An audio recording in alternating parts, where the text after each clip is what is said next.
Halo semuanya, apa kabar Prilly Latuconsina? Wow. Itu judul videonya soalnya Oh, nanti. gitu. Aku mau nanya kabar kamu. Ya sumpah Kak, tapi kita terakhir ngobrol emang nggak tahu kapan ya. Iya, yang ngobrol panjang kita nggak tahu kapan. Cuman kemarin pas aku dari mana ya, Makassar. Iya, kita ketemu di bandara. Ketemu di bandara. Iya. Aku lagi duduk tuh, kan Iya. pakai masker. Aku juga pakai masker ya. Iya kan? Iya. Duduk sendirian. Aku dari mana lupa deh. Tiba-tiba aku ngelihat ada cewek bawa bunga. Ngapain orang bawa bunga di bandara kan? Bawa bunga di bandara gitu pakai high heels gitu. Kak. Aku nengok kan. Prilly Kak, ya ampun. Terus karena Radit gini, iya gitu, jadi aku dikirain fans. Bener. Iya, jadi kayak Bener. Kak Radit, iya hai. Iya. Terus aku buka masker, ini Prilly Kak. Aku lupa aku dari mana, tapi tuh aku lagi acara, jadi dikasih bunga sama fans. Di pesawat. Bukan, jadi aku acaranya tuh kalau nggak salah cuma sehari atau PP gitu. Nah pas lagi acara aku dikasih bunga. Dan bunganya aku bawa pulang selalu kalau dari fans aku simpen. Berarti hebat loh. Ini buat yang ngasih bunga ke Prilly ya. Gua saksinya. Prilly bawa sendiri. Nggak dikasih ke asisten. Iya kayak segini gitu kan aku Iya. bawa. Prilly bawa sendiri terus dicemilin sama dia. Enggak dong. Enggak. Itu Susana kalau aku ini. Beda film. Karena Prilly ini aku lihat udah kemana-mana banget ya. Pertama kamu bikin PH sendiri. Iya. Wah itu luar biasa. Abis itu kamu baru menang Piala FFI. Pemeran pendukung perempuan terbaik di Indonesia buat tahun ini. Luar biasa. Makanya jadi kabarnya sangat gembira hari ini. Iya, kamu kelihatan sangat berseri-seri ya. Iya. Karena katanya kamu sempat nyangka nggak bakal menang Iya, jadi FFI tuh, ini. aduh pokoknya menjelang FFI tuh menurut aku serangkaian FFI ini kayak magical buat aku. Karena diumumin aku masuk nominasi itu sehari sebelum ultah. Oke. Dan aku itu lagi di kapal perjalanan ke Banda Neira. Terus aku tuh sengaja bilang sama kaptennya kayak boleh gak pas jam segini kita nyari tempat yang ada sinyal, karena kan gak ada sinyal. Jadi si kaptennya tuh berhenti dulu di tempat yang ada sinyal untuk aku nonton acara FFI. Oh, ini masih nominasi kan? Nominasi. Oke. Nah pas aku masuk nominasi, udahlah nangis di kapal sama manajer aku. Masuk nominasi aja udah nangis? Karena aku nggak pernah masuk nominasi Kak. FFI? FFI nggak pernah. Oke. FFI nggak pernah masuk nominasi, dan masuk nominasi FFI aja itu udah mimpi aku gitu loh. Bisa masuk nominasi sejajar sama aktor-aktor keren, itu udah mimpi aku. Karena 2 tahun kemarin kan aku jadi duta FFI. Aku menyaksikan orang megang piala citra, menyaksikan film-film yang menang. Itu tuh aku di dalam hati, kapan ya bisa kayak gitu. Jadi pas aku masuk nominasi, aku sama manajer aku nangis, kita berdua-duaan di kapal. Dan itu magical buat aku karena itu sehari sebelum ultah kan. Jadi aku ngerasa udahlah nggak usah kasih kado apa-apa, ini udah kado buat aku. Nominasi aja udah jadi kado. Udah jadi kado. Karena mungkin buat yang belum tahu, Festival Film Indonesia itu memang pemenang itu dipilih berdasarkan voting kan? Voting juri. Voting juri. Iya. Jurinya itu pun juga orang-orang yang terpandang di industri lah ya. Iya. Yang kredibilitasnya kita nggak perlu raguin lagi. Betul. Sehingga untuk masuk nominasi pun itu udah berasa diperhitungkan nih. Iya, dan Gua orang-orang dianggap yang nih, hard gitu. to please. Kayak film yang menurut kita bagus bisa tiba-tiba nggak masuk di FFI gitu. Karena emang mereka melihat film dan melihat acting tuh dari berbagai sisi gitu kan. Karena orang-orang yang di industri bukan cuma aktor kan, tapi ada banyak gitu, ada banyak profesi di film lainnya. Aku kenal salah satu juri dan waktu itu juga dia lagi cerita lagi nontonin film, itu beneran ditonton sebanyak itu tuh film Karena Indonesia ditonton. kalau nggak ditonton itu ketahuan Kak. Oh iya. Jadi juri itu harus nontonin filmnya sampai habis, baru dia bisa memberikan vote. Oh ada sistemnya? Iya ada ya? sistemnya. Jadi sistem yang dibikin sama Kak Reza tuh, pokoknya juri tuh harus nonton sampai habis, baru dia bisa lanjut ke next step. Terus di saat udah dipilih 20 film yang dipilih sama asosiasi, itu satu film bisa 3 kali ditonton. Soalnya kan kayak hari ini kita perhatiin ininya, besok kita perhatiin apanya, jadi 3 kali ditonton gitu. 3 kali ditonton? Satu film. Tapi emang Reza Arab nih detil banget Reza Rahadian. Reza Rahadian. Beda industri ya. Oke. Satu YouTuber ya. Nah udah tuh, jadi masuk nominasi aja tuh udah kado, dan aku nggak ada harapan untuk menang sama sekali. Karena yang satu nominasi sama aku itu justru, mohon maaf, aktor-aktor senior yang jadi inspirasi aku juga. Siapa aja? Ibu Christine Hakim, Ibu Dewi Rawan, terus ada Kak Aulia Sarah sama ada Lutesya. Dan Lutesya kan keren banget lah, nggak bisa. Keren banget. Dia penyalin cahaya, aku suka banget. Iya, terus dia kan juga masuknya kemarin di Big Four gitu-gitu. Jadi aku malah rooting for her gitu loh. Terus 2 minggu sebelum acara, aku tuh udah ditelepon sama Kak Arya. Arya Ibrahim ini ketua pelaksana. dia tuh udah ngasih aku satu skenario di mana aku tidak usah berharap banyak. Jadi kayak sayang, ya pokoknya kamu nggak usah berharap banyak. Ini jadi pembelajaran buat kamu, kan masuk nominasi aja udah seneng kan, gini. Kenapa Kak? Aku emang kenapa? Ya pokoknya dia bikin ngarang-ngarang cerita lah. Pokoknya ada satu hal yang mempengaruhi penjurian lah. Jadi oke, pokoknya dia udah bikin skenario. Intinya aku kalah gitu lah. Intinya aku nggak menang. Kamu percaya nggak? Percaya banget. Satu udah gampang dibohongin kan aku. Iya. Iya kan dari zaman hangout mau Kak Soleh ngomong apa juga aku Kak. Percaya ya, betul. Jadi kayak ya udah nggak apa-apa Kak, aku juga masuk nominasi udah senang gitu kan. Paginya, jadi malamnya acara, paginya Mas Andi Rianto tuh video call aku. Mas Andi Rianto kan yang mengisi musik di FFI kan. Jadi dia tuh biasanya udah dapat bocoran karena dia akan mainin musiknya gitu kan. Sesuai yang menang atau? Sesuai yang menang dan sesuai film gitu. Terus Mas Andi cuma ngomong gini, kamu tetap pemenang di hati aku. Jadi apapun yang terjadi malam ini kamu gak usah sedih. Ya udahlah aku. Ya udah. Jadi aku itu datang ke FFI mentalnya sebagai tim hore film Budi Pekerti. Karena aku tahu aku nggak bawa pulang piala gitu kan. Nggak akan aku nyiapin speech atau apa karena nggak mau juga kecewa. Jadi udahlah aku hari ini jadi tim hore. Siapapun yang menang aku akan seneng karena ya aku bisa jadi bagian FFI aja udah seneng gitu. Ya udah aku jadi tim hore aja kan dari awal. Tepuk tangan yang teriak-teriak gitu lah. Pas bagian aku tuh yang kayak ngeliat handphone, nggak mau merhatiin gitu kan. Karena udah yakin kalah. Kan. Dua orang ini udah bilang kalah. Dua orang ini udah meyakinkan aku bahwa aku jangan banyak berharap gitu. Jadi aku udah yang kayak gini, terus aku udah nggak mau yang berharap atau kayak pegangan tangan itu nggak mau. Jadi aku kayak udah biasa aja. Juga pas nama aku kayak makanya aku nangis pas diumumin karena kayak ini serius. Terus aku marah dong sama Mas Andi, gimana sih Mas, aku nggak nyiapin speech nggak. Jadi bener-bener nggak ada persiapan. Udah aku nangis dan bener-bener bingung kan ngomongnya gemeteran gitu. Terus pas aku mau speech, yang core memori aku yang ke play di otak aku itu adalah netizen yang ngatain aku nggak bisa acting pas kakak mengumumkan cast hangout. Ini film Aku Sama Kamu nih ya? Iya. Jadi pas kakak mengumumkan cast hangout, itu kan pengumuman castnya ditunggu-tunggu banget kan sama netizen waktu itu. Nama aku keluar, itu netizen kakak yang baca buku kakak dan yang suka karya-karya kakak tuh mempertanyakan pilihan kakak. Kenapa sih Radit milih Prilly? Kok gitu ya?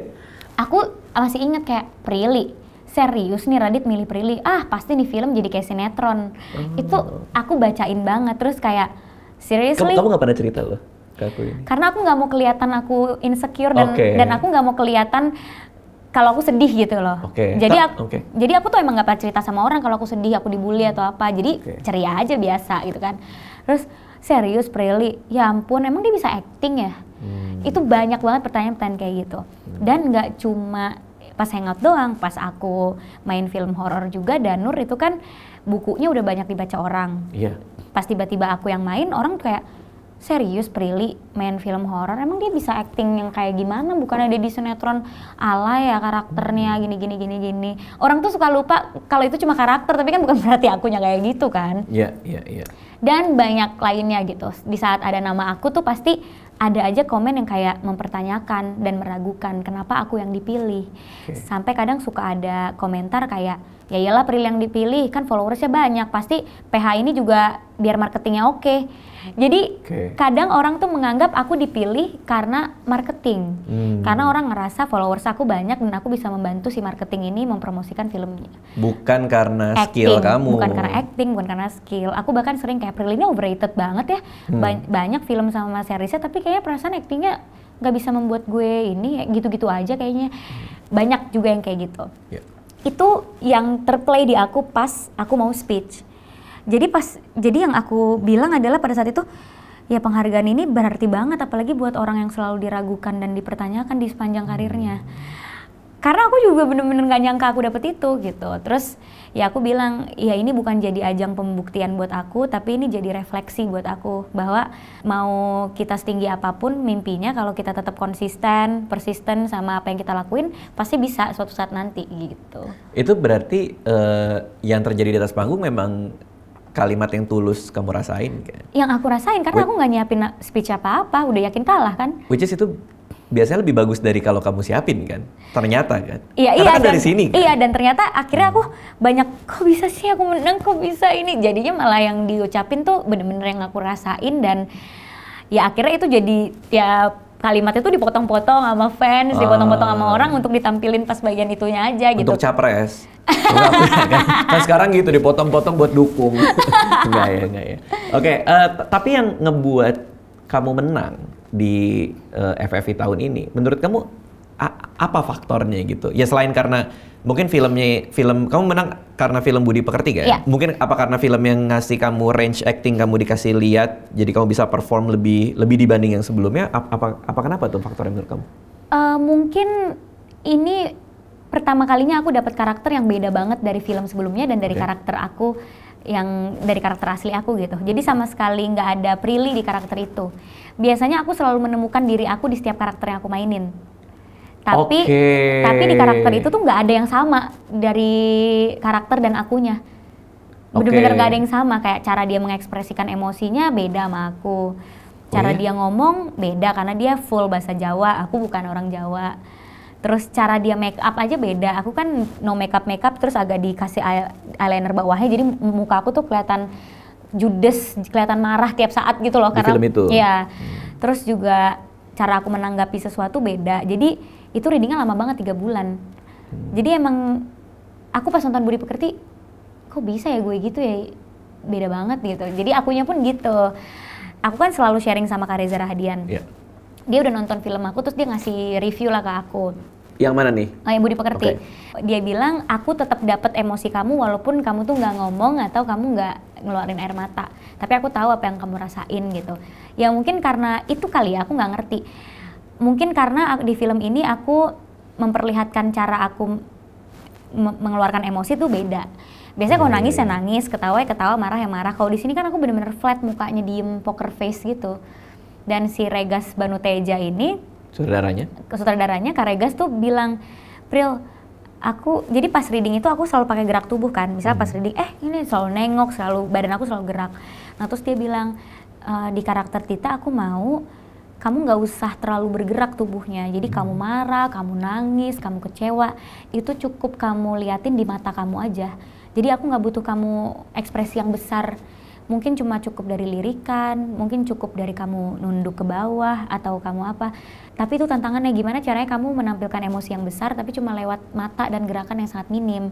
Itu aku belajar selama 3 bulan karena susah kan. Ini menarik banget. Jadi kita biasa dikasih skrip, disuruh acting, ya udah karena itu namanya acting, kita actingkan kan. Iya. Which is kita ngomong ya kita gini, which is acting gitu kan. Kalau ini justru kayak, enggak, gue mau semua dari cuma mata doang aja. Bahkan ada lirikan-lirikan yang kayak, kalau jadi aku hafalin kalau lirikan ke kanan itu adalah artinya. Jadi tadinya aku nggak pernah merhatiin teknis, tapi aku jadi merhatiin teknis gitu. Oh, lirikan ke kanan tuh artinya gini, lirikan ke bawah tuh menunjukkan aku kayak takut atau apa gitu. Jadi ada lirikan-lirikan yang emang udah aku catat gitu. Ini dialog ini aku menunjukkan emosi ini. Berarti mata aku ke sini gitu. Tantangannya gimana? Ini kan 3 bulan nih. Tantangannya apa, nahan badan supaya nggak gerak atau dicoba diresapi emosinya? Apa tantangan supaya kamu matanya main ini gitu? Tantangannya adalah kan aku ekspresif banget ya. Orangnya emang kayak gitu. Orangnya emang ekspresif kan. Kalau sedih orang bisa tahu aku lagi sedih gitu. Seneng. Itu ditahan banget, terus emosinya besar. Tapi aku nggak boleh berekspresi gitu. Nangis juga cuma boleh beberapa setetes 2 tetes doang, nggak boleh yang kejer gitu karena emang orangnya nggak kayak gitu. Terus yang susah juga aku harus ngafalin bahasa Jawa, harus belajar bahasa Jawa, dan bahasa Jawanya itu kromo inggil atau kromo alus. Jadi bahasa Jawa yang biasanya itu dikomunikasikan sama orang yang lebih tua gitu. Jadi orang Jawa yang muda juga banyak yang nggak bisa. Nah, itu kan beda banget ya. Jadi secara dialog aku harus ngafalin bahasa Jawanya, harus tahu cara ngomongnya gimana, dialeknya, terus emosinya harus ditekan walaupun adegannya lagi riuh, heboh gitu, tapi aku harus bisa tahan, air mata juga ditahan gitu. Di saat aku mau nangis, enggak, kamu nggak boleh nangis, jadi tahan aja air matanya walaupun kamu ngerasain sedih. Jadi di saat adegan sedih pun aku tahan gitu air matanya, paling kecolongan setetes 2 tetes aja gitu. Aku lihat video promo kamu. nangis hanya dari satu mata. Oh iya. Itu gimana caranya orang nangis dari? Aku juga bingung. Jadi Karagas itu kan detail banget ya orangnya. Jadi dia tuh bisa yang kayak pas reading, coba ditambahin gesture nelan ludah. Apa? Nelan ludah? Gesture nelan ludah. Jadi dialog ini kamu coba tambahin gesture nelan ludah. Jadi misalnya aku ngomong kayak, kenapa kalian begitu gitu? Kenapa kalian begitu? Itu biasa kan? Tapi coba ditambahin nelan ludah. Kenapa kalian begitu? Dia minta ada gerakan-gerakan kecil mikro gitu karena dia bilang gambar aku tuh cuma segini. Jadi sekecil apapun gerakan kamu tuh bakalan ketangkep di lensa aku. Jadi coba kasih geser-geser kecil. Nah terus di adegan itu ya air mata masuk di saat dialog ini setelah menelan ludah. Kalau bisa dari kiri aja. Dari kiri aja? Karena pas dikasih direction itu kamu gimana? Hah, seriusnya dari kiri aja? Nah karena saya orangnya penurut ya sama sutradara. Pasti ya pemain. Iya karena menurut aku pemain itu harus percaya sama sutradaranya. Walaupun kadang requestnya itu di hati kita nggak masuk akal nih gitu kan. Tapi kita harus percaya bahwa director kita pasti punya visualisasinya sendiri gitu dan punya maksudnya sendiri gitu. Karena tugas pemain itu kan memberikan kan, ngasih kan. Ngasih. Kita nggak pernah minta. Jadi aku ngerasa kayak ya udah Karagas minta request kayak gitu, itu pasti yang terbaik buat scene ini. Karena dia ngeliat monitor, aku nggak ngeliat monitor. Gitu. Lalu? Ya udah, terus aku coba. Tunggu, ini pas reading atau pas syuting? Pas syuting. Disuruh nangis dari air mata kiri itu pas syuting? Dan itu gagal 2 kali, jadi yang itu take ketiga baru aku berhasil. Yang pertama air mata ke atas? yang pertama karena itu adegannya sedih banget. Aku tuh udah nangisnya banyak gitu loh. Karena itu adegannya kan aku di... Wah luar biasa sih kamu sih. Iya karena itu adegannya aku dihianatin sama teman aku sendiri kan. Jadi aku malah nangis gitu. Kata dia, kita ulang ya, coba lebih ditahan emosinya. Jangan terlalu sebesar itu. Karena Tita ini tipe yang nggak mungkin memperlihatkan emosinya yang besar di depan orang. Oke, jadi aku tahan kan nangisnya. Take 2 nih? Take 2. Masih keluar dari dua-duanya dan banyak. Akhirnya pas sesi take 3, tunggu deh aku agak turunin emosi aku dulu bentar gitu. Udah, oke aku udah siap. Terus aku konsentrasi dan aku tuh selalu percaya tubuh kita itu dikendalikan sama otak kita kan, sama pikiran kita. Jadi pas take 3 aku tuh ngomong sama tubuh aku sendiri. Lo nggak usah, please nggak usah nangis. Please keluar dari kiri aja, please. Aku ngomong gitu ke tubuh aku. Jadi tuh aku nahan nangis yang sampai sakit di tenggorokan, tahu gak sih? Yang air matanya jangan sampai keluar gitu loh. Yang kayak makanya nelan ludah itu jadinya berfungsi gitu karena aku kayak baru aku set keluar dari kiri baru lanjutin dialog out frame gitu. Gokil. Gila sih. Kamu cuma nangis dari kiri doang itu luar biasa sih. Terus yang kanan nggak keluar? Enggak. Karena aku udah bilang sama tubuh aku, nggak usah keluar yang kanan, nggak usah gitu. Aku gitu di dalam hati. Kamu berarti bisa nangis on demand kapan aja? Kayak misalnya sekarang nangis gitu bisa juga? Iya bisa, tapi itu air mata buaya ya jadinya. Iya, tapi kamu bisa menginstruksikan tubuh kamu untuk kayak gitu? Bisa sih harusnya ya. Cuma karena kemarin pas reading Budi Pekerti tuh, aku jadi kayak bener-bener mikirin emosinya banget. Kalau dulu tuh waktu zaman sinetron, kita kan biasa mengeluarkan air mata kapan aja dan terserah yang penting air mata gitu kan. Kan di sinetron gitu. Pokoknya sutradara nggak mau tahu, yang penting nangis. Pokoknya lo nangis? Iya. Dan itu bisa? Bisa. Wow. Nah tapi semenjak aku di film, aku tahu bahwa air mata itu nggak bisa sekedar air mata gitu.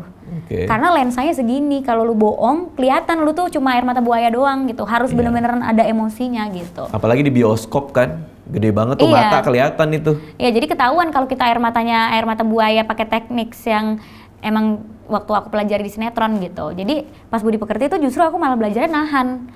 Nahan air mata, nahan emosi, nggak usah emosi tuh dikeluarin semuanya gitu, nggak perlu acting kayak gitu. Ini buat orang yang di rumah yang pengen nangis kapan aja untuk tujuan apapun dalam hidup dia. Teknik apa yang paling gampang ngebuat orang lagi diem terus nangis? Apa kamu ngerasain ngambil dari bangkor memori untuk yang sedih atau apa ada mekanik lain? Mekanik gak tuh? Iya misal diginiin matanya. Nggak bisa sih aku. Kalau aku ambil core memory yang paling sedih pasti. Yang paling cepet nge-trigger kita. Nah tapi pas di film kan itu nggak bisa kita kayak gitu. Karena di saat kita ambil core memory lah yang paling sedih tapi itu nggak sesuai sama skrip, emosinya juga akan beda off. Jadi misalnya nih adegannya aku sebel dihianatin temen gitu. Tapi core memory yang paling sedih di aku itu pas opa aku meninggal gitu. Ya kan beda nangis grieving orang meninggal sama nangis dihianatin temen. Karena isian matanya juga beda. Iya, jadi aku ngerasa itu malah aku jadi bohong gitu. Actingnya nangisnya nangis bohong karena sebenarnya core memory yang aku pikirin adalah hal lain, bukan hal yang di skrip. Hal paling gampang adalah ngambil core memory kita terhadap yang sedih. Tapi yang bagus adalah kalau itu sesuai konteks. Ya kalau yang menurut aku yang paling benar adalah kita pelajarin skripnya dan pelajarin emosi di skrip supaya emosi yang keluar itu sesuai sama skrip gitu. Dengan reading 3 bulan ini ada efek secara psikologis ke kamu nggak? Apakah karakternya tiba-tiba jadi nempel? Tiba-tiba kamu di luar lagi sebelum syuting kamu malah ngomong sebagai karakter ini? Enggak lagi, aku soalnya tipenya gampang on, gampang off gitu. Jadi kayak aku bisa yang kayak action gini, terus pas cut, mana ya tadi es teh manis aku bisa yang kayak gitu. Jadi aku emang bukan method actor yang datang ke lokasi syuting itu udah bawa emosi di skrip gitu. Aku nggak gitu karena ternyata pas aku kayak gitu itu aku malah jadi cepet dinginnya gitu. Jadi aku udah manasin diri aku sejak datang syuting nih. Tiba-tiba scene-nya diambilnya malam, itu aku udah capek, malah nggak bagus nanti tag-nya. Jadi aku mendingan santai aja, di on-in-nya tuh pas bener-bener sutradara bilang action gitu. Dari 3 bulan reading itu, kamu udah nyetel di bulan pertama kah? Atau full 3 bulan baru kamu dapet, oh cara mainnya tuh gini ternyata untuk film ini? Iya, full 3 bulan. Di awal-awal reading bingung. Masih bingung banget Masih bingung, Jawanya juga jelek, masih jelek. Terus ada keraguan nggak di awal-awal reading? Kayak, gue pas nggak ya nih buat meranin ini? Keraguan banget pas aku harus dialog, emosinya besar, tapi dialognya bahasa Jawa. Itu susah, aku kayak harus ngafalin Jawanya, ngafalin cara ngomongnya, terus harus konsentrasi sama emosinya. Jadi aku sempet kayak, ini bisa gak sih gue bikin apa sih meranin karakter ini kayak salah casting deh ini si Rega. Sampai mikir gitu? Iya, sampai mikir kayak gitu. Ini bisa ya aku gini. Mulai pede itu pas hari kedua syuting lah, baru mulai pede. Karena hari pertama udah tahu cara dia direct pas di lokasi, terus aku juga udah udah mulai beradaptasi sama ambience syuting, sama baju yang aku pakai, sama karakternya, baru udah mulai pede. Pas reading sih aku selesai reading, udah selesai reading ya? Hah, kita udah mau syuting? Duh bisa ya gue, udah masih gitu. Terus di rumah latihan juga? Enggak. Dialek Jawanya? Enggak. Soalnya udah capek Kak, readingnya dari pagi sampai malam. Hanya mengulang ngomong iya doang. Jadi aku reading tuh cuma ngulang ngomong iya sama ngomong wae. Aku bilang kayak, ya Allah capek banget, reading cuma ngulang 2 kata doang ya Allah. Iya yang biasa kamu ngomongin kayak tadi iya gitu? Jadi menurut Regas tuh aku tuh kan suaranya high pitch. Karena aku orang Ambon sama Sunda ya, biasa denger keluarga di rumah ngomongnya tuh gak ada yang pelan, gak ada yang nadanya rendah juga. Jadi aku belajar ngomong tuh dengan nada yang rendah, dibiasain sama Regas ngomong dengan nada yang rendah. Terus ngomong wae-nya tuh kalau di Jawa tuh ada banyak W, ada banyak H, ada banyak macam D. Kan biasanya kalau kita nonton Jawa dimendok-mendokin aja kan, tapi ada D, ada D. Itu beda. Ada apa? D? D, ada juga D, yang lidahnya dikeluarin dikit. Itu ada bedanya ya? Ada D, ada D. Sumpah aku ngulangin ngomong, misalnya ngomong dados. Dados nih. Dados. Enggak, bukan dados, tapi dados. Hah? Itu ada bedanya? Ada bedanya. Dados sama jadi, dados. Dados gitu. Coba ngomong dados. Dados, bukan dados. Jadi ada T-nya sedikit. DT, dos. Dados. Terus misalnya wae. Enggak, A-nya ada H-nya dikit. Wae. Wae. Iya gitu. Terus misalnya dados pripun, Bo? Coba U-nya ganti O, tapi O-nya dikit aja. Jadi ada O kecil, O besar. Jadi aku ngafalin mana kata yang pakai O kecil, O besar, E kecil, E besar gitu. Berapa lama belajar dialek ini? 3 bulan juga selama reading. Karena karakternya benar-benar settingnya di sana? Di sana. Kecuali dan aku tuh ngomong bahasa Jawa Indonesia cuma sama teman, sama keluarga campur Jawa yang benar-benar Jawa, sama orang tua tuh kromo inggil full. Contoh kromo inggil ada kalimatnya nggak? Misalnya gimana? Misalnya kayak kulo viral meniko. Tuh kan aku sampai lupa loh. Iya. Kulo malah dados saya. Jadi aku malah capek gitu. Jadi bahasanya tuh jauh lebih halus banget gitu. Penyampaiannya pun juga halus. Jadi bukan yang dimedok-medokin gitu, justru kayak jangan dimedok-medokin justru gitu. Karena kalau dimedokin malah jadi karikatur ya. Maksudnya kayak kita taunya begini, maka kita mau nempel. Kita kan ngiranya Jawa tuh medok. Padahal pas kita belajar itu tuh bukan medok-medokin, tapi memang ada perbedaan ngomong D, terus kayak O gitu. Ada bedanya? Nggak ada bedanya kan kalau di kuping pertama kali? Itu 3 bulan aku berpikir mana bedanya gitu. Kayak wae. Jadi kayak selama 3 bulan tuh, jadi tuh sebenarnya orang Jawa untuk berperan sebagai orang Jawa tuh jangan dimedok-medokin, cuma kita harus belajar aja mana kata yang pakai D kecil, D besar, O kecil, O besar, E kecil, E besar gitu. Kalau metode belajar dialeknya, apakah per kalimat nanti coachnya ngasih tahu kalimatnya ini kita ikutin sama, atau dipecah satu kata? Satu kata. Wah. Pusing nggak? Berarti nggak ngapalin nada, tapi ngapalin fundamentalnya gitu? Iya, karena nanti di saat kita udah ngerti cara ngomongnya gimana, perkataannya gimana, itu nadanya tuh jadi kayak muncul dengan sendirinya gitu. Karena tahu untuk kata ini nadanya gini, jadi mau dipakai di mana aja bisa. Oke. Pokoknya itu pengalaman yang sampai aku frustasi banget deh. Cuma gara-gara harus ngomong, enggak, iyanya bukan gitu. Kadang aku dalam hati, Kak Regas perasaan tadi nggak ada bedanya deh. Cuma kan aku nggak ngomong gitu kan, jadi kayak, ya gimana Kak, coba gimana Kak? Oh iya, oke. Itu di akhir reading ketiga, tadi kamu bilang kan, syuting hari kedua udah mulai nyetel tuh. Tapi di selesai reading masih ada yang harus dikoreksi? Apa udah wah? Bahkan pas syuting masih koreksi. Masih acting kayak coachnya di lokasi? Sebenarnya kita tuh reading sama Regas dan sama Kak Banyu Bening itu yang ngawasin dialeknya. Nah, Kak Banyu Bening ada di lokasi, tapi Regas sendiri kan orang Jogja. Jadi dia bisa mengkoreksi Jawa aku juga kalau Kak Bennya nggak ada di lokasi. Pernah nggak pas lagi acting dialeknya salah? Terus Pril nanti dialeknya dibenerin ya? Gitu? Pernah. Misalnya kayak inget D-nya DT ya gitu. Jadi misalnya aku kelepasan dados, harusnya dados gitu. Wah, itu udah beda aja barusan. tapi yang kayak gitu-gitu justru menjadikan filmnya otentik ya. Bener gitu maksudnya. Ya karena diawasinnya, jadi Regas orang Jogja gitu. Jadi dia emang tahu mana yang salah, mana yang benar gitu. Karena dia kan tumbuh di Jogja. Bahkan kita syuting tuh ada adegan sekolah kan, itu sekolah SMP dia dulu. Gitu. Terus aktor-aktornya banyak aktor-aktor Jogja. Jadi ngedenger mereka ngomong kan itu juga jadi memori buat kita kan, buat kita simpen. Yang menarik adalah kamu filmnya udah banyak banget kan sebelum ini kan. Sinetron lah, apalah, bikin film, ada Danur, ada segala macem. Tapi kamu masih punya hasrat buat kayak, enggak, gue masih gelas kosong nih, gue masih perlu banyak belajar gitu ya? Itu pasti banget Kak, karena kan masih banyak banget lah karakter yang aku ngerasa manusia itu kan kompleks banget ya. Nanti mungkin di film lain lebih kompleks lagi karakternya, atau karakter yang punya isu apa gitu. Dan itu setiap project itu aku harus jadi gelas kosong supaya aku tuh lapang dada menerima masukan sutradara, ketemu sama sutradara yang metodenya beda lagi.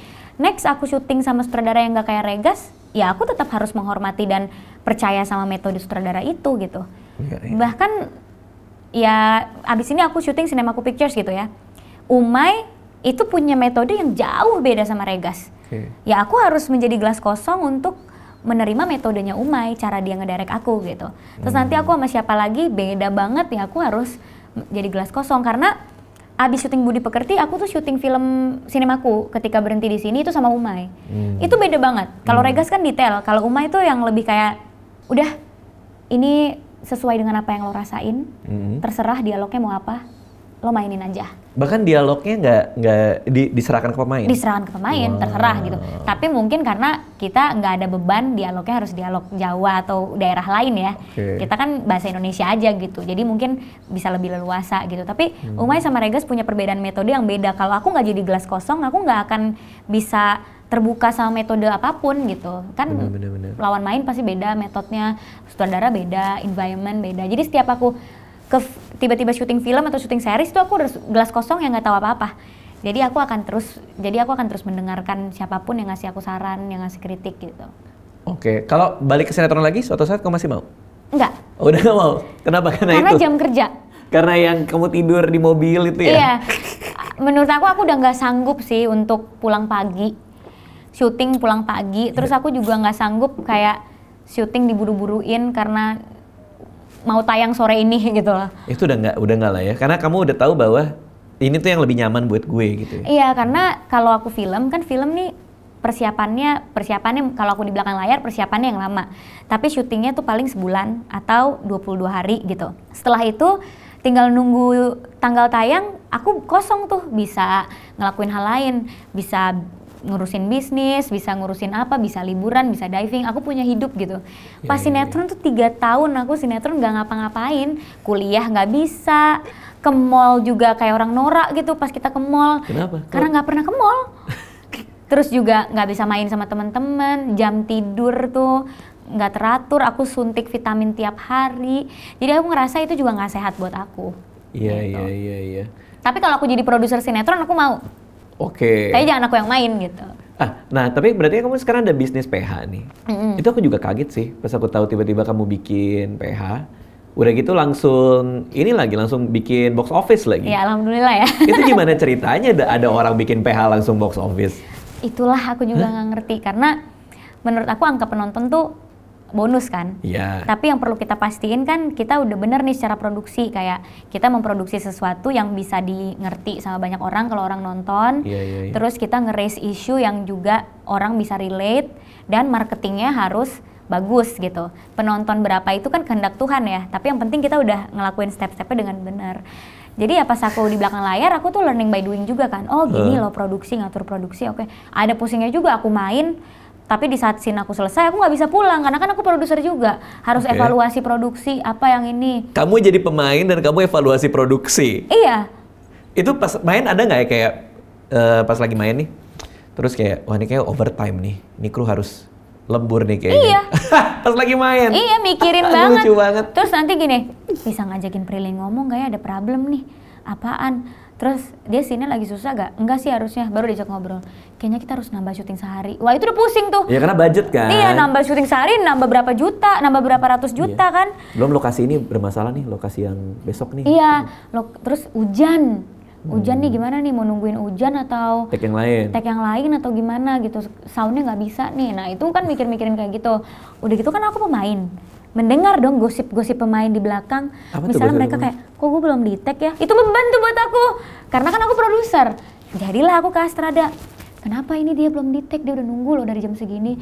Ya maaf bu, soalnya ini. Maaf bu, iya, panggilannya udah bu kan? Ya, panggilan bu, aku mau kan? Ya maaf bu, soalnya ini gini. Ya lain kali tolong dimitigasi ya risikonya, biar callingannya dia. Iya. Gokil itu pemain yang ngomong ya. Iya, biar, dalam rangka jadi produser. Iya, biar ini dia nggak nunggu lama. Jadi kan aku tahu ya pemain itu males nunggu lama. Jadi sebagai produser tuh aku harus bingung nih, belain kru atau belain mood pemain. Harus berdiri di tengah. Ribut-ribut pasti sama Umay. Oh, karena Umay sutradaranya. Apa produser juga dia? Pada saat itu Umay kan sutradara nih. Dia teknis dong. Ya lo sabar, ini lampu gue susah ngesetnya gini. Ya tapi pemain ada yang udah marah nih. Ya tapi gimana, harusnya callingannya jangan ini banget dong, atau gini harus udah disiapin gitu. Menarik. Adalah problem-problem seperti itu jadinya aku sama Umay gitu. Tapi akhirnya kita mengevaluasi sampai akhirnya kita bisa menerapkan syuting sehat. Nggak pernah pulang pagi lagi kalau syuting di sinemaku. Gokil, serius? Iya, nggak pernah pulang pagi? Hanya 15 jam kerja. 15 jam kerja, itu syuting sehat ya? Iya, karena kan kita mulai pagi ya nggak nyampe jam 12 udah selesai. Ya karena kadang kalau misalnya, ini zaman-zaman dulu ya kita lagi syuting, itu yang megang Bumaya udah begini-begini nih. Iya, itu nggak mau sampai gitu. Nggak sehat juga ya? Setiap syuting kita tuh harus ada seminggu sekali atau seminggu 2 kali libur. Jadi waktu syuting series, seminggu 2 kali libur. Seminggu 2 kali? Iya, jadi Sabtu Minggu libur. Wah itu kemewahan banget, karena biasanya cuma 1 loh maksimal. Jadi Sabtu Minggu libur tuh Senin krunya udah semeringah, karena dia bisa weekend sama keluarga kan, jadi lebih enak juga kerjanya.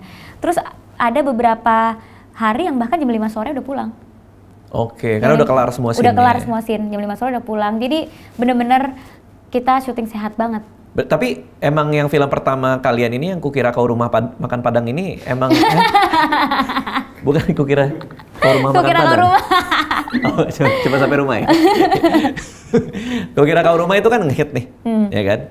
Ada beban nggak ke film yang kedua, produksi film yang kedua? Pasti, bebannya karena semua omongan orang.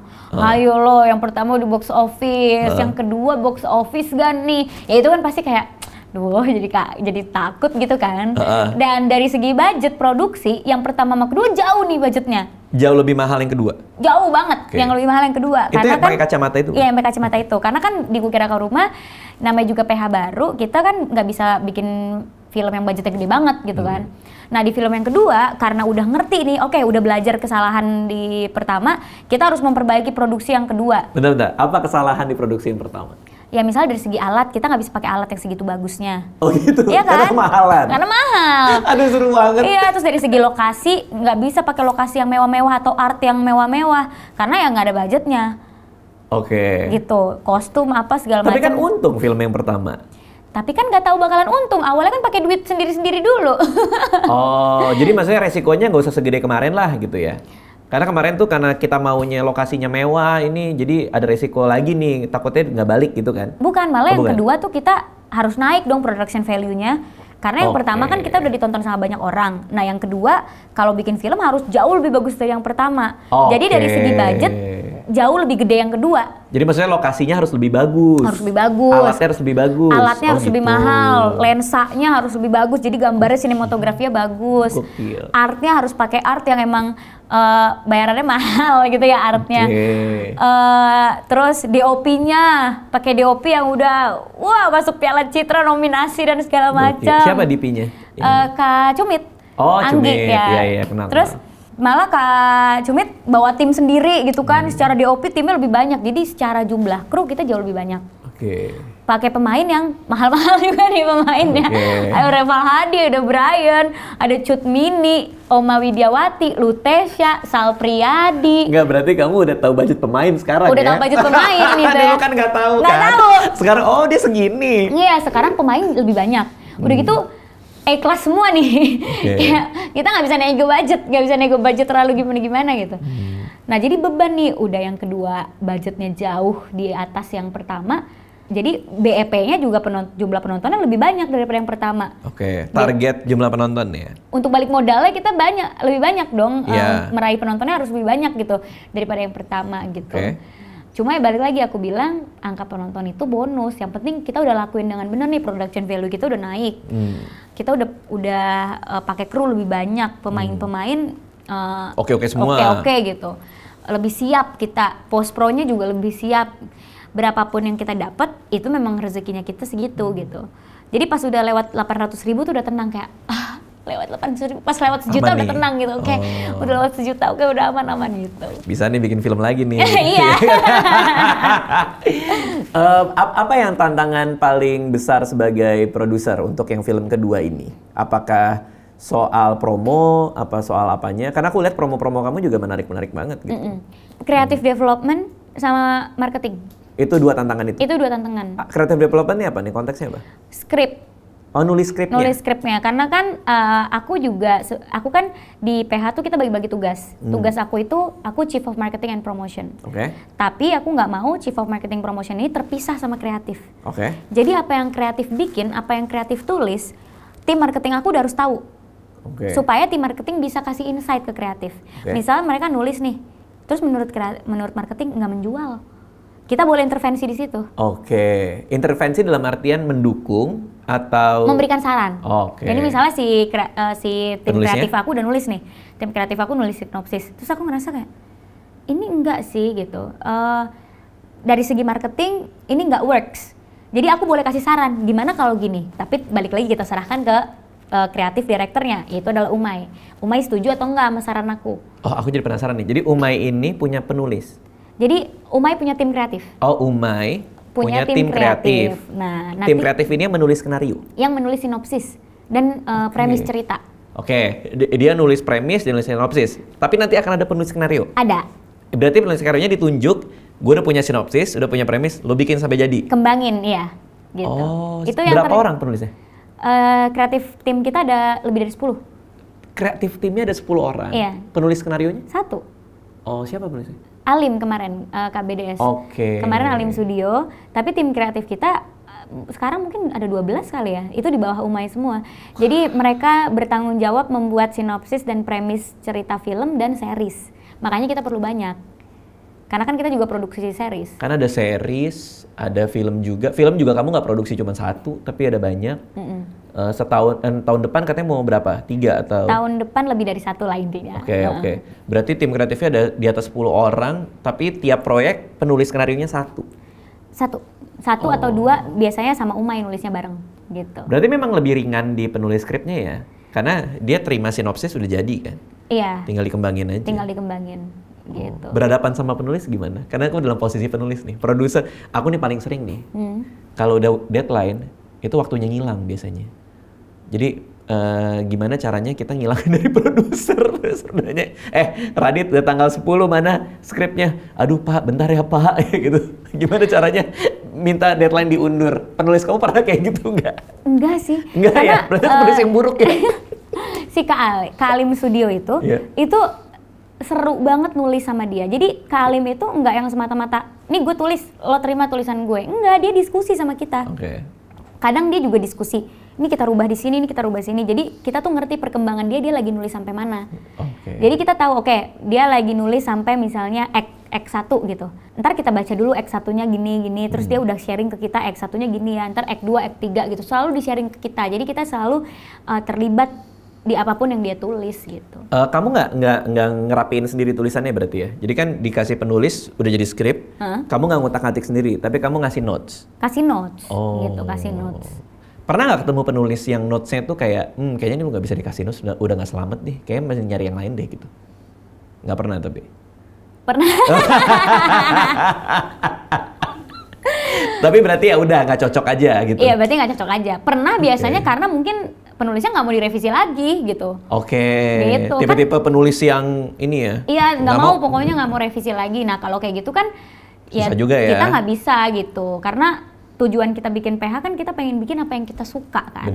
Jadi bener-bener nyari penulis yang seasik Alim gitu, yang bisa berdiskusi sama kita, kita bisa nyumbang ide, Alim juga nanti nyumbang ide. Kadang kita suka tanding-tandingan ide gila. Coba yuk ide-ide gila aja nih, mau apa nih? Nanti ngaco dulu nggak apa-apa, yang penting kita tahu selera kita maunya di mana gitu. Keren sih, karena film itu kerja tim kan? Kerja tim, nggak bisa kayak nulis, bikin filmnya, habis itu baru marketing ntar pikirin, nggak bisa. Jadi mulai dari sketch itu marketing udah harus terlibat. Jadi meeting produknya itu semua tim kreatif, tim marketing, penulis jadi satu gitu. Terus kita ngobrol dari segi marketingnya pun aku udah buat, selagi skrip dibuat, yang penting aku udah tahu premisnya, itu aku udah buat strategi marketingnya. Gokil. Jadi nggak buru-buru gitu. Itu kamu gayanya gaya studio banget ya, maksudnya ala-ala studio gitu, bener-bener dipikirin dari ground up gitu loh. Karena kalau zamanku dulu ya awal-awal mulai, memang kita bawanya skenario, produser baca, produser suka, terus di commission, dibuat. Nah yang kamu lakuin tuh benar-benar kamu pikirin gitu, karena kan uangnya uang PH, produksinya produksi kamu. Jadi dari mulai ide pun juga berangkatnya dari PH-nya sendiri gitu. Itu asik banget sih. Dan tim kreatif kita tuh Gen Z semua ya, yang umurnya di bawah aku. Mereka nggak bisa kita tinggal sendiri terus kita perintah gitu aja. Emang harus ada diskusi. Ya karena mereka akan bingung kan. Ya seleranya Prilly apa ya sama Uma ya, ini enak gak ya kayak gini, dan aku yakin selera aku juga, aku lebih seneng kerja tuh diskusi gitu. Jadi nggak divisi kreatif gerak sendiri, marketing gerak sendiri, tapi diskusi gitu, bisa sama-sama kasih saran, bisa sama-sama kasih masukan gitu. Lebih happy mana, jadi pemain apa produser? Produser. Lebih seneng? Lebih seneng. Kenapa tuh? Karena lebih banyak yang bisa aku tuangin gitu. Kayak aku bisa nuangin ide cerita, aku bisa nuangin ide promosi, aku bisa bikin strategi marketing atau promosi yang selama ini mungkin aku nggak bisa lakuin di PH lain. Tapi di sinema aku bisa, karena ya punya aku gitu. Oke, contohnya apa? Strategi promosi yang menurut kamu kayaknya kalau di PH lain nggak mungkin diokein deh gitu. Misalnya aku pengen bikin event, yang bersangkutan sama budget kan kita ditolak. Ini karena kamu yang tanda tangan aja ya? Iya, misalnya mau bikin event gitu, menurut aku ini works kok eventnya untuk marketing kita gitu ya. Biasanya kan ditolak lah kalau event-event kayak gitu pasti gitu. Nah di sinema aku terserah aku mau bikin event apa kek gitu. Iya, kamu tuh berubah banget dari terakhir kita kerja bareng ya, yang hangout itu ya. Aku ngelihat kamu tuh jauh lebih dewasa, udah punya bisnis ini, udah jadi produser gitu. Dulu tuh kamu main ke rumahku takut sama kucing. Ingat nggak? Sampai sekarang masih takut. Tapi itu kamu masih kayak takut-takut kucing gitu loh. Kayak kamu hebat banget, Pril. Dan hangout tuh seru banget ya ketika kita syuting dulu ya. Seru banget. Dan hangout kan juga gitu, Kak. Kita nulisnya bareng loh. Iya, karena dialognya diri kamu sendiri dan menjadi itu seru. Prilly. Itu seru banget. Kayak gitu kan kita nulis bareng, kumpul bareng, lebih bonding kan. Dan aku nggak bisa bayangin kita survive syuting di tengah gunung, di tengah hutan, tanpa sinyal 7 hari ya waktu itu ya kalau nggak salah. Iya, gila loh. Dan kita nggak ada sinyal. Dan kita merasa nggak ada masalah. Iya, kita ngobrol tau. Ngobrol. Ingat gak pas kita lagi ngobrol sambil nunggu set, terus kita saling cerita gitu bahwa ini momen kayak gini nggak punya lagi karena semua udah sibuk handphone. Dan akhirnya karena kita ya dipaksa harus ngobrol satu sama lain, nggak boleh sibuk sama handphone dan nggak ada juga yang disibukin. Jadi pada buka-buka rahasia kan di situ. Aku jadi tahu rahasianya Soleh, Kak Gading gitu, Kak Titi Kamal. Dan itu jauh lebih seru daripada main handphone gitu loh. Kak Titi nyeritain proses dia LDR. Dia LDR 10 tahun. 6 tahun LDR terus 4 tahun.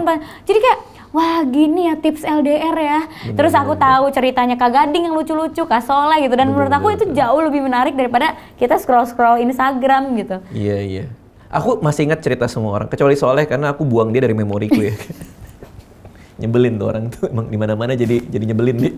Dan aku tuh inget banget dulu kan aku kan ya bener-bener naif banget sama semua cerita orang kan. Jadi Kak Soleh tuh selalu kayak ngerti gak ini tuh kayak gini kalau percintaan tuh kayak gini. Karena aku diledekin, emang kamu tahu kayak gini, kamu aja wallpapernya Allah, kamu emang pernah kesini gitu-gitu. Jadi kayak karena kamu religius banget kan. Iya kan. Kamu emang ngerti gitu. Jadi kalau ada yang cerita kayak aku masih kayak gitu. Aku inget cuma satu hal nih. Aku nggak tahu nih ini boleh di-share apa enggak ya. Aku inget satu nih, kita lagi latihan sling. Yang kamu terbang gitu, kita lagi latihan sling. Terus pas ketemu kamu, gimana Pril, apa kabar? Gitu. Terus bilang, ini lagi galau nih. Kamu pokoknya lagi masa percintaan gitu. Terus, oh ya udah, terus kita ngobrol-ngobrol. Terus kamu latihan sling, tapi mukanya muka galau. Jadi terbangnya mukanya sedih gitu. Iya, latihan sling sampai muka. Itu pemandangan yang cukup aneh itu. Kayak zaman itu ya, zaman dulu ya. Ya itu, terus pas lagi nggak ada sinyal, aku tuh lagi PDKT Kak, yang nggak ada sinyal itu. Yang di gunung? Yang di gunung. Oh lagi PDKT itu? Lagi PDKT, jadi itu ada momen dimana aku nangis diem-diem karena kayak PDKT aku tidak berjalan dengan lancar karena nggak ada sinyal. Terus aku kayak kepikiran, ini dia ngedeketin cewek lain gak ya, gue hilang gini di gunung. Iya.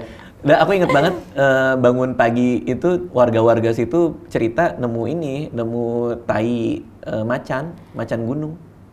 Kamu tahu gak sih? Iya, aku tahu, gila banyak cerita-cerita kayak gitu ya. Ada kotoran macan katanya di tengah jalan. Ini kita tidur di antara macan ini. Macan. Aduh, itu kayak nggak mungkin ada lagi sih. Itu seru banget, terus kan kita tidur di rumah warga. Bener. Gila, aku nggak pernah ngerasain lo tidur di rumah warga, terus betul. Keluar kamar udah disiapin sarapan, teh sama masakan ibunya. Disiapin apa ya waktu itu sama dia? Pokoknya disiapin rebus-rebusan, disiapin teh. Terus aku cuma bisa mandi semenit karena airnya dingin banget. Iya. Karena aku nggak bisa mandi air dingin, selalu mandi air hangat. Jadi aku benar-benar kayak, udahlah yang penting sabunan gitu. Itu pagi-pagi kadang kalau kita keluar nih bareng Soleh nih, pemain-pemain itu pada teriak-teriak. Jadi mandinya sambil teriak, biar gak kedinginan. Gila, itu aku mandi ya asal basah aja udah set sampoan, sabunan, set selesai. Sampai itu mandi tercepat aku karena saking gak kuat itu air dingin banget. Iya. Itu nggak pernah kita iniin lagi sih. Oke, next buat Prilly apa nih? Tahun depan ada apa, Pril? Tahun depan Sinemaku tuh akan produksi beberapa film dan filmnya tuh beberapa genre. Jadi nggak yang drama-drama doang. Di sini ada sentuhan komedinya. Terus ada beberapa genre lainnya gitu dan line up pemainnya sih yang luar biasa tahun depan. Karena pemainnya yang susah banget diajak main film. Oh gitu? Iya, jadi pemain-pemain tahun depan tuh yang susah banget ngeiyain film. Karena harus diyakinkan bahwa ini harus bagusnya diyakinkan gitu. Sama skrip, harus diyakinkan sama produksi kita, harus diyakinkan sama semuanya, baru dia bilang iya. Jadi untuk dealing sama pemainnya aja susah banget gitu. Jadi aku semangat sih tahun depan bakalan memproduksi film dan series gitu di tahun depan Sinemaku. Jadi 2024 ini kamu all in jadi produser ya? Iya, ada yang aku main tapi cuma satu. Jadi aku bener-bener ngebatasin sih. Jadi aku cuma main 1 film tahun depan sama 1 series. Tapi dengan Piala Citra ini banyak produser yang nelponin dong. Setelah itu kan pasti kan? Iya, tapi sekarang tuh kalau aku tuh lebih seneng kalau misalnya produser ngajakin untuk asosiat aja. Jadi kita produserin bareng. Dengan kamu juga bermain? Iya. Gila ya, ini banget ya dari hulu ke hilir ya. Iya, jadi misalnya ada yang mau ngajakin aku main nih, tapi skripnya masih ditulis gitu. Mungkin produksinya di tahun 2025, karena 2024 dia nulis skripnya dulu. Kamu ikutan berarti? Misalnya dia pengen aku yang main, aku pasti akan menawarkan, ya udah kalau mau aku yang main, associate yuk sama Cinemaku Pictures, jadi kita produksi bareng.